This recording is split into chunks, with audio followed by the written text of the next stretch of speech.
ሰላም ጤና ይስጥልን ውድ በሀገር ውስጥና በውጭ የምትገኙ ቤተሰቦቻችን ከገበታ ሚዲያ የዕለቱን አበይት ዜናዎችንና ትኩስ መረጃዎችን ይዘንላችሁ ቀርበናል። አብራችሁን ቆዩ። በቅድሚያም ዋና ዋናዎቹን የኢትዮጵያ ድሮን በአሰብ መታየቱ ዓለምን እያነጋገረ ነው። ከአምራቿ ራሻ በመቀጠል አስደናቂውን የኦሪዮን ድሮን በብቸኝነት የታጠቀች ኢትዮጵያ ይህንን አስደማሚ ድሮን ወደ አሰብ መላኳ ተሰምቷል። የኢሳያስ አፈወርቂ አየር ኃይል ድሮኑን መጥቶ ለመጣል አሮጌ መሳሪያዎችን ወደ ሰማይ ሲተኩስ ቢያረፍድም እንዳልተሳ ካለትና በዚህም ከፍተኛ ጭንቀት ውስጥ መግባቱ ታውቋል። በአንጻሩ የኢትዮጵያ ድሮን በአሰብ አሰሳ በማድረግ ቁልፍ ወታደራዊ ሚስጥሮችን ይዞ ተመልሷል። ይህ አይቀሬው የኦፕሬሽን አሰብ ሊጀመር መቃረቡን የሚያመላክት ነውም ተብሎለታል። አነጋጋሪውን መረጃ ተደምጡታላችሁ።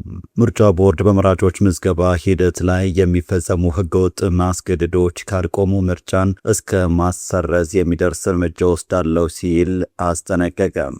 ቦርዱ እንደሚለው ቤት ለቤት በመዞር ካርድ ውሰዱ ከሚል ህግን ከሚተላለፍ ተግባር ጀምሮ መመዝገብን ከማህበራዊ አገልግሎቶች ማግኘትና ከደሞዝ መቁረጥ ጋር በማያያዝ በዜጎች ላይ ያልተገባ ተጽዕኖ እየተፈጸመ መሆኑን የሚጠቁሙ ሪፖርቶች ደርሰውታል። በመረጃችን ተካቷል። ይህ በእንዲህ እንዳለ የአገሪቱ መሪ ህዝቤ ሆይ ዲሞክራሲን እርሳው ብለዋል። የመሪው ዲሞክራሲ ይገድላል ንግግር አነጋጋሪ ሆኗል ይዘነዋል። የመካከለኛው ምስራቅ ጦርነት ዛሬም ሲቀጥል ኢራን የአሜሪካን ጦር ጀቶች እንደ ወፍ እያረገፈች ነው። ቴህራን የአሜሪካን ኤፍ-15 ተዋጊ ጀትን መታከታለች። በኋላ አብራሪውን ለማግኘት ሁለቱ አገራት የሚያደርጉት ሩጫ ቀጥሏል። አሜሪካ እየተሸነፈች ይሆን? ጥንቅራችን መልሳለሁ። እውነት ነው። ቃል የእምነት ዕዳ ነው። ቃል በገባነው መሰረት ጥንቅቅ አድርገን የገነባነውን ባለ 17 ወለል አፓርትመንት ለውድ ደንበኞቻችን ባስረከብን ማግስት ወደ ሁለተኛው ፕሮጀክታችን እጃችንን ለስራ አንስተናል። ነፋሻማ ስፍራ የመዲናችንን ማራኪ እይታ በእጁ የሚያደርጉበት በ1 ኪሎ ሜትር ርቀት ውስጥ 16 በላይ ኤምባሲዎችና አዲሱን ቤተመንግስት በሚያገኙበት በእንግሊዝ ኤምባሲ ሁለተኛ ሳይታችንን እነሆ ብለናል። ሰመር ሪል ስቴት እጅግ ዘመናዊ አፓርትመንትን ከባለ 2 እስከ ባለ 4 መኝታ በካሬ ከ88 ሺህ ብር ጀምሮ በ10% ቅድመ ክፍያ ደግሞ የማያገኙትን እድል የግሉ ያድርጉ። ለአንድ አባወራ 2 የመኪና መቆሚያ፣ 5 ሊፍቶች፣ ጂምና ስፓ የመዋኛ ገንዳ ያካተተው ሳይታችን ከ50% የባንክ ብድር ጋር አቅርበንሎታል። ከምቹና ከተራዘመ ያከፋፈል ስርዓት ጋር 30% ድረስ በሚደርስ ቅናሽ ተጠቅመው የቤት ባለቤት ይሁኑ። ለ10 ደንበኞቻችን ባዘጋጀነው የ5% ልዩ ዕድል እንድትጠቀሙ ከታች ባለው ስልክ ይደውሉ። ቻናሉን ሰብስክራይብ፣ ቪዲዮ ላይክ በማድረግ እስከ ፍጻሜው አብራችሁን እንድትቆዩም በአክብሮት እንጠይቃለን። ወደ ቀዳሚ ጉዳያችን እናመራለን። ምርጫ ቦርድ በመራጮች ምዝገባ ሂደት ላይ የሚፈጸሙ ህገወጥ ማስገደዶች ካልቆሙ ምርጫን እስከ ማሰረዝ የሚደርስ እርምጃ እወስዳለሁ ሲል አስጠነቀቀም። ቦርዱ እንደሚለው ቤት ለቤት በመዞር ካርድ ውሰዱ ከሚል ህግን ከሚተላለፍ ተግባር ጀምሮ መመዝገብን ከማህበራዊ አገልግሎቶች ማግኘት እስከ ደሞዝ መቁረጥ ጋር በተያያዘ በዜጎች ላይ ያልተገባ ተጽዕኖ እየተፈጸመ መሆኑን የሚጠቁሙ ሪፖርቶች ደርሰውታል። ምርጫ ቦርድም በመግለጫው ባስተላለፈው ጥብቅ ማስጠንቀቂያም ይህ የእርምት እርምጃ ካልተወሰደ ያልተገባ ቅስቀሳ የሚደረግባቸውን የምርጫ ክልሎችና ምርጫ ጣቢያዎችን በመለየት ምርጫ እንዳይካሄድ የማድረግ እርምጃ ለመውሰድ ይገደዳለሁም ብለዋል። ቦርዱ አክሎም ማንኛውም አካል በየመስሪያ ቤቶች ሰራተኞችን የመራጭነት ካርድ እንዲወስዱ ማስገደድ እንደማይችል ገልጾ የመራጭነት ካርድ ካልወሰዳችሁ ደሞዛ ይቆረጣል በማለት ማስፈራራት ህገወጥ ድርጊት በመሆኑ ቦርዱ አጥብቆ ይቃወማል ሲል አቋሙን አስታውቋል። በሁሉም የክልል መንግስትና በሁለቱ የከተማ አስተዳደሮች ስር ያሉ አስፈጻሚዎች ከቤት ለቤት ቅስቀሳ እንዲቆጠቡ በጽሁፍ ማሳሰቡን የገለጸው ቦርዱ ድርጊቱን የሚፈጽሙ አካላትንና ተቋማትን ለህዝብ እንደሚያጋልጥም አስታውቋል። ምርጫ ቦርድ ለዜጎች ባስተላለፈው መልእክት መመዝገብ ግዴታ ለመሆኑን በመራጭነት አለመመዝገብ ደሞዝ የሚያስቆርጥ ከስራ የሚያስወጣ ወይም ማንኛውንም ማህበራዊ አገልግሎት የሚያስቀራ ለመሆኑን አስገንዝበዋል።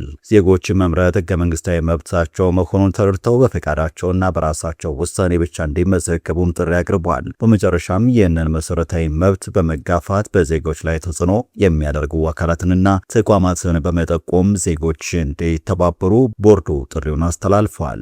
በቀጣይ መረጃችን የኢትዮጵያ ድሮን በአሰብ መታየቱ ዓለምን እያነጋገረ ነው። ከአምራቿ ራሻ በመቀጠል አስደናቂውን ኦሪዮን ድሮን በብቸኝነት የታጠቀችው ኢትዮጵያ ይህንን አስደማሚ ድሮን ወደ አሰብ መላኳም ተሰምተዋል። ኢትዮጵያ ይህንን ድሮን ወደ አሰብ ያስተማራቸው ጥቃት እንዲፈጸም አለመሆኑን ታውቋል። በአንጻሩ አይቀሬ ነው ለተባለለት የኦፕሬሽን አሰብ ጥብቅ ወታደራዊ መረጃዎችን ለማሰባሰብና ኦፕሬሽኑ ሲጀመር በአጭር ጊዜ ለመፈጸም ቀጠናውን ካርታ ለማንሳት እንደሆነ ተመላክቷል። እጅግ ዘመናዊ የኢትዮጵያ ድሮን በአሰብ ሲንጎማለል የአየር ክልል ተደፈረ ያለው ሻዕቢያ አሮጌ አየር መቃወሚያዎችን ሲጠቀም ኋላ ጋር መሳሪያዎችን ሲተኩስ ቢያረፍድም እንዳልተሳካለትም ታውቋል። በዚህም ኦሪዮን ቁልፍ መረጃዎችን ሰብስቦ በስኬት ተመልሷል።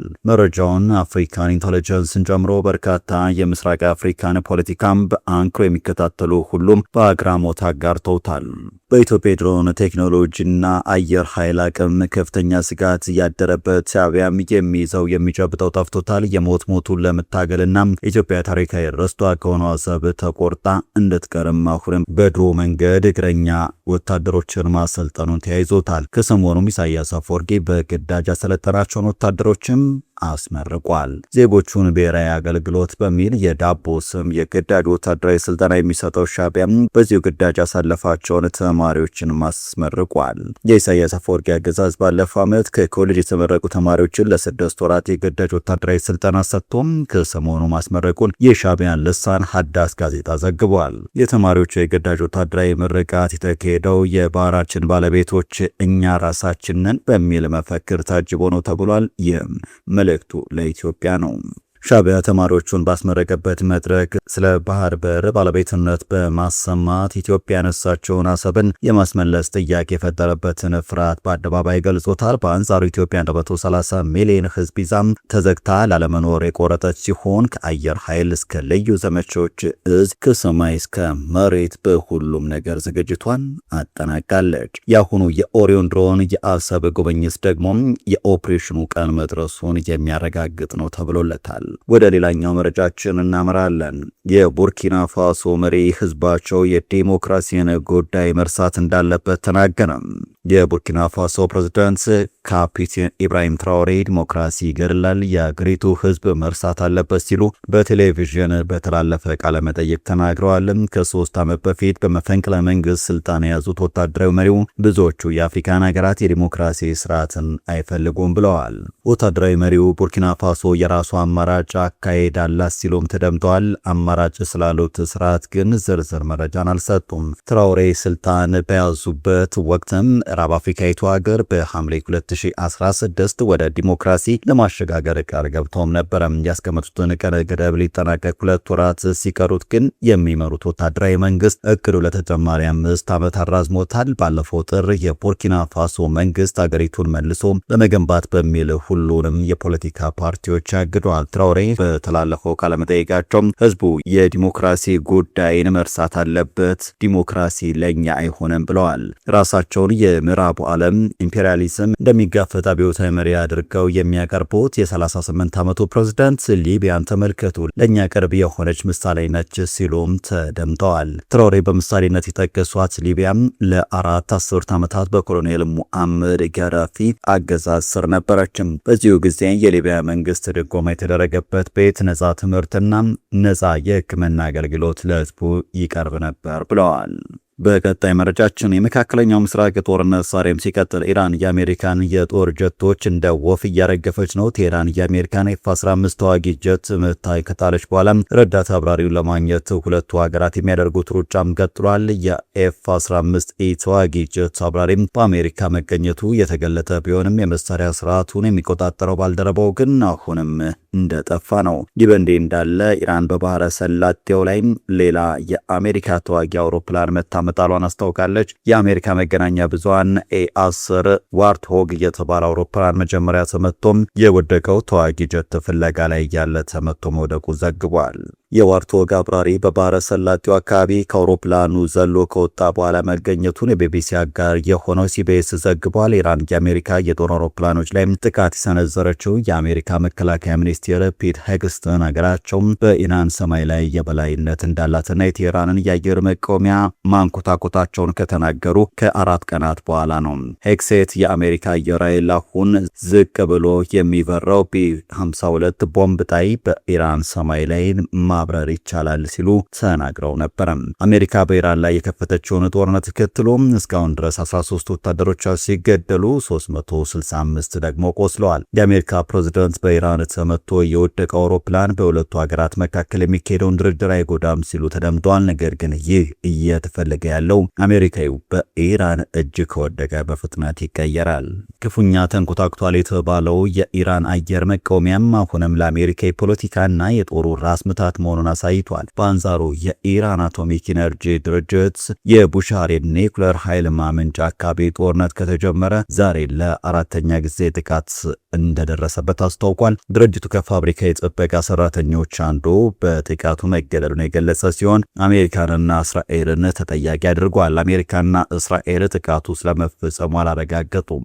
መግለጫውም አክሎም የተደረጉ የመጀመሪያ ደረጃ ምርመራዎች ጥቃቱ በፋብሪካ ዋና ዋና ክፍሎች ላይ ጉዳት አላደረሰም፣ እንዲሁም ስራው ላይ ምንም ተጽዕኖ አላስከተለም። ሆኖም ግን የኒውክሌር ኃይል ማመንጫው ከፍተኛ መጠን ያለው የራዲዮ አክቲቭ ንጥረ ነገር ስለያዘ ማንኛውም ከባድ ጉዳት ጥልቅ የኒውክሌር አደጋ ሊያስከትል እንደሚችል አስጠንቅቋል።